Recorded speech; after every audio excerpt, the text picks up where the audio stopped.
வணக்கம். வள்ளுவர் வாசகர் வட்டத்திற்காக உங்கள் இனிய கண்ணன். தென்னாடுடைய சிவனே போற்றி, எந்நாட்டவருக்கும் இறைவா போற்றி.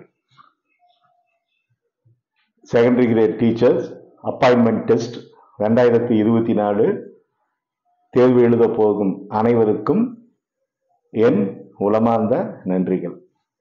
இந்த காணொலியில நாம பார்க்க இருக்கிறது இடைநிலை ஆசிரியர் பணிக்கான பயிற்சி வகுப்பு. வள்ளுவர் வாசகர் வட்டம் இந்த தேர்வும் முதல்ல தான் வைக்கிறாங்க. எனக்கு தெரிஞ்சு செகண்டரி கிரேட் டீச்சருக்கு அப்பாயின்மெண்ட் டெஸ்ட் வச்சதில்லை. ஃபர்ஸ்ட் டைம் வைக்கிறாங்க. முதல் முறையா நீங்க இந்த தேர்வை எழுத போறீங்க. இந்த தேர்வுக்கு தமிழ், ஆங்கிலம், கணிதம், சமூக அறிவியல் மற்றும் அறிவியல் 5 பாடங்களும் உங்களுக்கு 5 பாடத்திலிருந்து ஒவ்வொரு பாடத்திலையும் தலா 30 கேள்விகள். தமிழ்ல 30 மார்க்கு, ஆங்கிலத்துல 30, கணக்குல 30, சமூக அறிவியல்ல 30, அறிவியல்ல 30, சோசியல் சயின்ஸ்ல 30, சயின்ஸ்ல 30ன்னு மொத்தம் 150 வினாக்கள் கேட்க போறாங்க. இந்த 150 வினாக்கள்ல கம்யூனிட்டி பேஸ் பண்ணி உங்களுக்கு அப்பாயின்மெண்ட் நியமனம் இந்த பணிக்கான நியமனம் பண்ண போறாங்கிறது எல்லாத்துக்கும் தெரியும். இந்த தேர்வை நாம எப்படி எதிர்கொள்வது அப்படிங்கிறத பார்க்கலாம். இதுல என்ன அப்படின்னா, இப்ப எல்லாமே டீச்சர் ட்ரைனிங் முடிச்சுட்டு வந்தவங்க தான் இந்த பரீட்சை எழுதுறாங்க. நீங்க டீச்சர் ட்ரைனிங்ல இந்த 5 சப்ஜெக்டும் படிச்சிருப்பீங்க. தமிழ், ஆங்கிலம், கணிதம், சமூக அறிவியல் மற்றும் அறிவியல். இந்த 5 பாடத்தையும் படிச்சுட்டு தான் வந்திருப்பீங்க. நீங்க 2010க்கு முன்னாடி நீங்க டீச்சர் ட்ரைனிங் நீங்க எந்த வருஷம் படிச்சீங்க, அந்த காலகட்டத்துல எப்படி சொல்லி தந்தாங்க, அந்த காலத்துல சிலபஸ் எப்படி இருந்தது, அதுபடி இன்னைக்கு இருக்கா, இன்னைக்கு இருக்கக்கூடிய புத்தகங்கள் எப்படி இருக்கு, இன்னைக்கு சமச்சீர் புத்தகம் ஹெவியா இருக்கு. நீங்க டீச்சர் ட்ரைனிங் படிச்ச காலத்துல இருந்தது வேற. அதற்கு பின்னாடி நீங்க 2013 ஸ்டூடெண்டா இருந்தா நீங்க டெட் பாஸ் பண்ணிருந்தீங்கன்னா எலிஜிபிலிட்டி டெஸ்ட், அப்ப இருந்த புத்தகத்தினுடைய தன்மை வேற, இன்னைக்கு இருக்கிறது வேற. இது எல்லாம் மீறி புத்தகத்தில் இருந்து தான் கேட்பாங்களா அப்படின்னா அது ஒரு கேள்விக்குறி. நாம சமீபத்தில் நடந்த யூஜிடிஆர்பி நியமன தேர்வுல இதை பார்த்திருக்கோம். ஸ்கூல் புக்கில் இருந்து, நான் தமிழ் ஆசிரியர், நான் என்னுடைய பார்வையில ஒரு 5 கேள்வி பள்ளி பாட புத்தகத்திலிருந்து வந்திருக்கு ஒளியில. மீதி 145 கேள்விகள் பாடத்திட்டத்தின்படி சிலபஸ் பேஸ் பண்ணி தான் ரொம்ப டெப்தா கேட்டிருந்தாங்க. இதே மாதிரி ஏன் இடைநிலை ஆசிரியர் பணிக்கான தேர்வுலையும் இருக்காது? சரி, அப்படின்னா என்னதான் படிக்கிறது? ஸ்கூல் புக்கை தானே படிச்சாகணும். ஆமா, ஸ்கூல் புக்கில் இருந்து அப்படியே கேட்பாங்களா? இப்ப என்ன நினைக்கிறீங்கன்னா, சார் இது இடைநிலை ஆசிரியர் பணி, ஸ்கூல் புக்கு 6th இருந்து 10th படிச்சா போதும், ரைட்டு. ஈவன் இப்பெல்லாம் 1st, 2nd, 3rd, 4th, 5th ஸ்டாண்டர்ட்ல கொஞ்சமா நல்லாவே இருக்கு. அந்த புக்கில் இருந்தும் கேட்கலாம். நல்லா ஞாபகம் வச்சுக்கோங்க. 4th, 5th எல்லாம் நாங்க படிச்ச காலத்தெல்லாம் ஒண்ணும் கிடையாது. இன்னைக்கு எல்லாமே அந்த இதுல புத்தகத்துல நீங்க பாருங்க, ஏகப்பட்ட செய்திகள் இருக்கும். சரி, 6th இருந்து படிச்சா கூட 6th, 7th, 8th, 9th, 10th படிச்சா பத்துமா? இல்ல +1, +2 சேர்த்து படிச்சிடலாமா? அப்படியெல்லாம் யோசிக்கிறீங்க. +1, +2 வரைக்கும் கேட்பாங்க. சரி, அந்த புத்தகத்துல உள்ளதான் கேட்பாங்களா அப்படின்னு கேட்டா கண்டிப்பா சொல்றேன், இந்த வருஷம் மாற்றங்கள் இருக்கும். சரி, பட் இதெல்லாமே கரெக்ட் தான். தமிழ்ல 30னா 30 தான் கேட்க முடியும், ஆங்கிலம்னா 30னா 30 தான் கேட்க முடியும், கணக்கு 30னா 30 தான், சோசியல் சயின்ஸ் 30னா 30 தான். அப்ப ஈக்குவலா சப்ஜெக்ட் 30 கொஸ்டின்ஸ், டோட்டல் 150 கொஸ்டின்ஸ். அதுவும் கரெக்ட் தான். சரி, இப்ப இந்த 4th குரூப்னு டிஎன்பிசியில் எழுதுறாங்க, 2nd குரூப்னு டிஎன்பிசி எழுதுறாங்க. இதுலலாம் எப்படி கேட்கிறாங்க?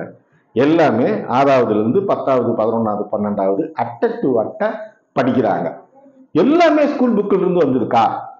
நல்லா யோசிச்சு பாருங்க. மேக்சிமம் 25% ஸ்கூல் புக்கில் இருந்து வராது. அந்த சிலபஸ் ஓரியன்டா அவுட் ஆஃப் த புக் இப்படி இருக்கும். இது நிதர்சனமான உண்மை. பட் அதே போக்குல கேட்கலாம் தானே. அப்ப அதை வந்து எப்படி வந்து படிக்கிறது? சில சமயம் புத்தகத்திலே இருந்தா எப்படி வந்து ஞாபகம் வச்சுக்கிறது? இப்ப என்னுடைய சேனல்ல அதிகமா பார்க்கக்கூடியவங்க தமிழ் ஸ்டூடெண்ட். நான் தமிழை பத்தி அதிகமா பேச கிடையாது. ஏன்னா என்னுடைய சேனலை பார்க்கறது 100% வந்து தமிழ் ஸ்டூடெண்ட் தான். அடுத்தது இந்து சமய சரி, அவங்க வந்து இந்த பரீட்சை எழுத மாட்டாங்க. சரி, இங்கிலீஷ் ஸ்டூடெண்ட் அவங்களும் பார்க்கறாங்க. இருந்தாலும் தமிழ் ஸ்டூடெண்ட் அதிகம். அதனால நான் தமிழை பத்தி அதிகமா சொல்லல. பொதுவான சப்ஜெக்ட் நான் எடுத்துக்கிறேன். சோசியல் சயின்ஸ் புத்தகத்துல இருக்கும். அதை எப்படி படிக்கணும், நாங்க எப்படி சொல்லி தருவோம் சார்? எங்களுடைய பயிற்சிங்கிறது என்டையர்லி டிஃபரெண்ட். சும்மா புத்தகத்தை பார்த்து வாசிக்கிறது கிடையாது. என்ன சொல்லுவாங்களே, புத்தகத்தை அப்படியே ரீட் பண்றது அப்படின்லாம் கிடையாது.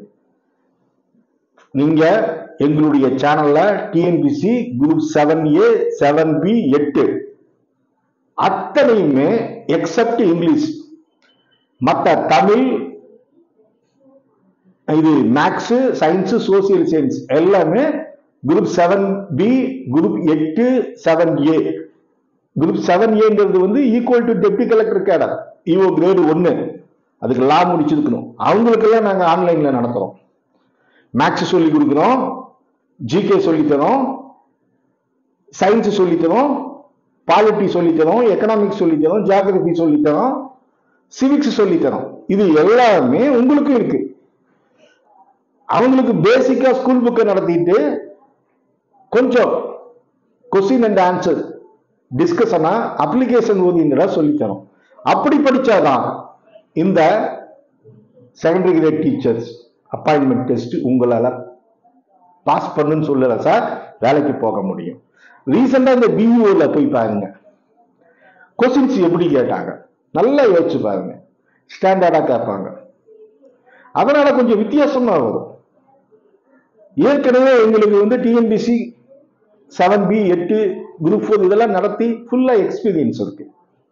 நீங்க நேரடி வினாக்கள் வந்து அதிகம் வராது. அதை எப்படி படிக்கணும் ஒரு ட்ரையலா நான் சொல்றேன், கேட்டுக்குங்க.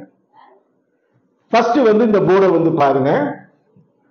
எங்களுடைய பயிற்சி வகுப்பு 26/2/2024 ஸ்டார்ட் பண்றோம். எல்லாமே நடத்திடுவோம். பர்டிகுலரா ஆங்கிலம், கணிதம் இதுக்கு வந்து முழுமையான வகுப்பு. எல்லா subject wise, book wise exam முடிஞ்ச கையோடைய வினாவிடை விளக்கம். தமிழ் ஸ்டூடெண்ட் ஏகப்பட்ட பேருக்கு தெரியும். அன்னைக்கு இன்னைக்கு 100 கொஸ்டின்ஸ் 6 மணிக்கு டெஸ்ட் வச்சோன்னா 8 மணிக்கு கிளாஸ் போட்டுருவேன். எல்லாமே கூகுள் மீட் ஆன்லைன் கிளாஸ் தான். 7ல இருந்து 9 வரைக்கும். ஞாயிற்றுக்கிழமையும் இருக்கும். வாரத்துல 7 நாளும் 7 to 9 சண்டே ஸ்பெஷல் கிளாஸ் போவோம். ஃப்ரீ ட்ரையல் கிளாஸஸ் வந்து 26/2/2024. ஏன்னா அன்னைக்குதான் ஸ்டார்ட் பண்ண போறோம். யார் யார் இன்ட்ரெஸ்டோ 9025420905 அந்த நம்பருக்கு எஸ்ஜிடி எக்ஸாம் 2024 படிக்க விரும்புகிறேன் சிம்பிளா தமிழ்ல டைப் படிச்சு அனுப்புங்க. உங்களுக்கு 4 நாள் கிளாஸ் 26, 27, 28, 29. ஃபீஸ் எல்லாமே நீங்க நான் போன்ல சொல்றேன். 4 நாள் உங்களுக்கு ஃப்ரீ கிளாஸ். சரி, இந்த கிளாஸை எப்படி நடத்துவோம்? மெயின் இம்பார்ட்டன்ஸ் வந்து ஆங்கிலத்துக்கு. ஏன்னா 30 மார்க் வெற்றி தோல்வியை தீர்மானிக்கிறது. மேக்சிமம் நம்ம கிட்ட படிக்கிற பசங்க எல்லாமே தமிழ் மீடியம் ஸ்டூடெண்ட்ஸா. அதனால ஆங்கிலத்துக்கு முக்கியத்துவம் கொடுப்போம். அதுல வந்து கிராமர் தனியா நடத்துவோம், ப்ரோஸ் தனியா. அதாவது தமிழ்ல சொல்ற மாதிரி இலக்கணம், இலக்கியம், அந்த புக்கில் இருக்கக்கூடிய ப்ரோஸ் போர்ஷன், கிராமர் இதெல்லாம் தனியா நடத்துவோம். எங்களுக்கு யூஜிசி நெட்டுக்கு நடத்தக்கூடிய ஃபேக்கல்டி வந்து இருக்காங்க. பிஜிடிஆர்பி, யூஜிடிஆர்பி எல்லாம் நடத்தி அனுபவம் வாய்ந்தவர்கள். அவங்க உங்களுக்கு நடத்துவாங்க. அதையும் சொல்லிடுவேன். நான்லாம் நடத்த மாட்டேன், எனக்கு தெரியாது. கணக்கும் அப்படிதான். எம்எஸ்சி மேத்தமெட்டிக்ஸ் படிச்சவங்க நல்ல ஸ்காலர், எக்ஸ்பர்ட், உங்களுக்கு எல்லாமே கிளியரா வந்து பண்ணி விட்டுருவாங்க. ஏன்னா 2 தான் மேக்சிமம் வெயிட் கொடுக்கிறது. மற்றது தமிழ் வந்து ஓரளா நீங்க இலக்கணம் மட்டும் நான் நடத்திடுவேன் சார். சோசியல் சயின்ஸ் எப்படி படிக்கிறது, சயின்ஸ் வந்து எப்படி படிக்கிறது? ஏன்னா சயின்ஸ்ல வந்து உங்களுக்கு டெஸ்ட் எல்லாம் பார்த்தா நான் வந்து எப்படி டெஸ்ட் இருக்குன்னு நான் சொல்லிடுவேன். ஃபார் எக்ஸாம்பிள் சோசியல் சயின்ஸ்னா 6th 7th 8th 9th 10th ஹிஸ்டரியில் 5 டெஸ்ட், ஜியாகிரபியில் 5 டெஸ்ட், எக்கனாமிக்ஸ் பாலிட்டி காமர்ஸ் அந்த போர்ஷன் 3ஆ பிரிச்சுக்குவோம். மொத்தம் 6 7 8 9 10 15 டெஸ்ட். சோசியல் சயின்ஸ்லயே ஒரு டெஸ்ட்ல 100 கொஸ்டின்ஸ், 1500 கொஸ்டின், 1500 நடத்தி காட்டிடுவோம். நல்லா ஞாபகம் வச்சுக்கோங்க, சோசியல் சயின்ஸ்ல 1500 கொஸ்டினை நடத்தி காட்டிடுவோம் இன்ச் பை இன்ச். இது இல்லாம டிஎன்பிசி கொஸ்டின்ஸ் சோசியல் சயின்ஸ்ல ஹிஸ்டரியில என்ன இருக்கு, ஜியாகிரபியில் என்ன இருக்கு, பாலிட்டியில என்ன இருக்கு, எக்கனாமிக்ஸ்ல என்ன இருக்கு, காமர்ஸ்ல என்ன இருக்கு. இது இந்த ஹிஸ்டரியில இந்த டாபிக் இந்த சிலபஸ் ஓரியன்டட். இப்ப ஃபார் எக்ஸாம்பிள் சிந்து சமவெளி நாகரிகம், இப்ப நீங்க ஹிஸ்டரினா ஃபர்ஸ்ட் உங்களுக்கு இண்டஸ் வேலி சிவிலைசேஷன், ஐ மீன் வந்து சிந்து சமவெளி நாகரிகம். அடுத்து ஆரியர்கள் இந்தியாவுக்கு வருவாங்க, அதுல ரிக்வேத காலம், அடுத்தது பிந்தைய வேத காலம். பிந்தைய வேதம்னா யஜூர் ஷாம அதர்வன 4 வகையான வேதம். அடுத்தது மகாஜனபதங்கள், அப்புறம் இதிகாச காலம் எபிகேஜின்னு சொல்லக்கூடியது. அதுக்கு பின்னாடி தான் நந்த வம்சம், நந்த வம்சத்துக்கு அடுத்தது மௌரிய வம்சம், மௌரியத்துக்கு அடுத்தது சுங்க வம்சம், சுங்க வம்சத்துக்கு அடுத்தது கண்வ வம்சம். இந்த இதை எப்படி ஞாபகம் வச்சுக்கிறது இதெல்லாம் சொல்லி கொடுத்துருவோம் ஹிஸ்டரியில. கண்வக்கு அடுத்தது கனிஷ்கர், சகாயரா வந்துடுது 78 கிபி 78 கனிஷ்கர் காலம். அடுத்தது குப்தர்கள், குப்தருக்கு அடுத்தது பாத்தீங்கன்னா சின்ன சின்ன ஹூரர்கள் இவங்களுடைய படையெடுப்புக்கு பின்னாடி ஹர்ஷர், ஹர்ஷர் காலத்துல என்னென்ன நடந்தது. அதே சமயத்துல ஹர்ஷர் இந்தியாவை ஆட்சி செஞ்சுக்கிட்டு இருந்தப்ப தமிழகத்தை யார் ஆட்சி பண்ணாங்க? ஹர்ஷர் வந்து காலம் வந்து கிபி 7ஆம் நூற்றாண்டு. அதே காலகட்டத்துல இங்க மகேந்திரவர்ம பல்லவன், நரசிம்மவர்ம பல்லவனுடைய ஆட்சி. தென்னிந்தியாவில் பர்டிகுலரா வாதாபியில நம்ம புலிகேசினுடைய ஆட்சி. இதெல்லாமே உங்களுக்கு ஜெனரலா. இந்திய தேசிய இயக்கத்துல வருஷம்லாம் எப்படி ஞாபகம் வச்சுக்கிறது? 1906 முஸ்லீம் லீக், 1905 பார்ட்டிஷன் ஆஃப் பெங்கால் அதாவது வங்க பிரிவினை, 1911 வந்து கேபிட்டல் வந்து ஷிஃப்ட் ஆனது. ஃபர்ஸ்ட் இயர் வைஸ் சொல்லி கொடுக்குறோம் சார் ஹிஸ்டரியில. வருஷத்துல என்ன நடந்தது சார்ட் போட்டு நடத்திடுவோம் ஹிஸ்டரியில. அதே மாதிரி ஜியாகிரபிலையும் அதே மாதிரி தான். உங்களுக்கு ஜியாகிரபி வந்து முக்கால்வாசி சயின்ஸ், அதாவது ஜியாகிரபி வந்து எப்படின்னு வந்து பாத்தீங்கன்னா டிவைடட் இன்டு 2 கேட்டகரி. ஒன்னு physical geography, next political geography. Physical geography 100% related to the science, particularly வந்து geo sciences and astro sciences சொல்லுவோம். பூமியை பத்தியும் விண்வெளி கோள்கள் பத்தி ஃபுல்லா இருக்கும். அதெல்லாம் எப்படி ஞாபகம் வச்சுக்கிறது? கிளீனா அதெல்லாம் சொல்லி தந்துடும். இந்த பூமியினுடைய அமைப்பு ஆங்கிலத்தில் சொன்ன போனா இன்டீரியர் ஆப்ஜெக்ட்பாங்க, கிரஸ்ட் மேண்டில் கோர் அப்படின்னு பேரு. கவசம், கருவம், கரு அப்படின்னு வந்து சொல்லக்கூடியது. வளிமண்டல அடக்குகள் ஸ்ட்ராட்டோஸ்பியர், ட்ரோபோஸ்பியர், மீசோஸ்பியர், எக்ஸோஸ்பியர்னு அதுக்கு பேரு. இது எல்லாமே கம்ப்ளீட்டா எப்படி வந்து புவியியல் படிக்கிறது. அதே மாதிரி எக்கனாமிக்ஸ், இன்ஃப்ளேஷன், பணவீக்கம், பணவாட்டம், ரிசர்வ் பேங்கினுடைய பணிகள், scheduled bank, scheduled commercial bank, NBC non private finance bank, multinational bank, என்னென்ன சிலபஸ் இருக்கு அது ரிலேட்டடா கம்ப்ளீட்டா வந்துடும் எக்கனாமிக்ஸ் அண்ட் காமர்ஸ்ல. பாலிட்டியில உங்களுக்கு கதை மாதிரி சொல்லி கொடுத்துருவேன். பாலிட்டி வந்து ரிலேட்டட் டு இந்தியன் நேஷனல் மூவ்மெண்ட்ல இருந்து வருது, புரியுதுங்களா? 1935 1935 ஆக்ட்ல இருந்து இன்ன வரைக்குமே இருக்குது பாலிட்டி. அமெண்ட்மெண்ட்னா என்ன, ஆர்டிகல்னா என்ன, புக்கு மட்டும் இல்ல, கூடுதலாக அடிஷனலா எல்லா இன்ஃபர்மேஷனும் உங்களுக்கு சோசியல் சயின்ஸ்ல வந்துடும். அதே மாதிரிதான் சயின்ஸ்ல உங்களுக்கு பிசிக்ஸ்ல கெமிஸ்ட்ரி, பாட்டனி, ஜுவாலஜின்னு 4 விதமா இருக்கு. மேக்சிமம் வந்து ஈகோ சயின்சஸ் எல்லாம் இருக்குது, என்விரான்மெண்ட் எல்லாம். இது எல்லாம் படிச்சுதான் இருக்கணும். ஏன்னா சயின்ஸ்ல 30 கேள்வி. ஏன்னா இவங்க டிஎன்பிசி மாதிரி விட முடியாது. ஏன்னா டிஎன்பிசியில தான் சயின்ஸ்ல கெமிஸ்ட்ரியில 2 கேள்வி கேட்பான், இதுல பிசிக்ஸ்ல 5 கேள்வி தான் கேட்பாங்க. பிசிக்ஸ் கெமிஸ்ட்ரியில 5 நீங்க எடுத்து பாருங்க கொஸ்டின், 5 கேள்விக்கு மேல வந்ததே கிடையாது. மீதி 10 கொஸ்டின்ஸ் வந்து பயாலஜியில வரும். அதுவும் பர்டிகுலரா வந்து டிசீஸ், விட்டமின்ஸ் இந்த மாதிரி வரும். இதெல்லாம் எப்படி ஞாபகம் வச்சுக்கிறது? விட்டமின்ஸ் எப்படி ஞாபகம் வச்சுக்கிறது? கார்போஹைட்ரேட், ஃபேட்ஸ், புரோட்டீன்ஸ், இந்த மாதிரி டிஎன்ஏ, ஆர்என்ஏ இதெல்லாமே சொல்லி கொடுத்துருவோம் சார். நான் உங்களுக்கு பாடமே நடத்தி காட்டிட்டேன். கணக்கு வந்து எனக்கு ஒண்ணுமே தெரியாது, கணக்கு வாதியை நடத்துவாரு. மொத்தம் 22 டாபிக் இருக்குது கணக்குல. சிக்ஸ்த்ல இருந்து 10th வரைக்கும் இருக்கக்கூடிய டாபிக் வைஸ். அப்பதான் புரியும். இப்ப தனிவட்டி கணக்கு போட்டா சிக்ஸ்த்ல தனிவட்டி இருந்ததுன்னா 10th வரைக்கும் பார்க்கணும். கூடுதலா டிஎன்பிசி கொஸ்டின் நாங்க எடுத்துக்குவோம். இந்த சராசரி, கூட்டு சராசரி, தனி வட்டி, கூட்டு வட்டி, அப்புறம் நேரம் காலம், டிஸ்டன்ஸ் வந்து டைம், ட்ரிக்னாமெட்ரி, அல்ஜிபிரா எல்லாமே. அப்ப 150 மார்க்குக்கு யார் அதிகமா இருக்காங்களோ, இது சாதாரண வேலை இல்லை சார். இந்த பேப்பர் வந்து நீங்க பாஸ் பண்றது சாதாரண வேலை கிடையாது.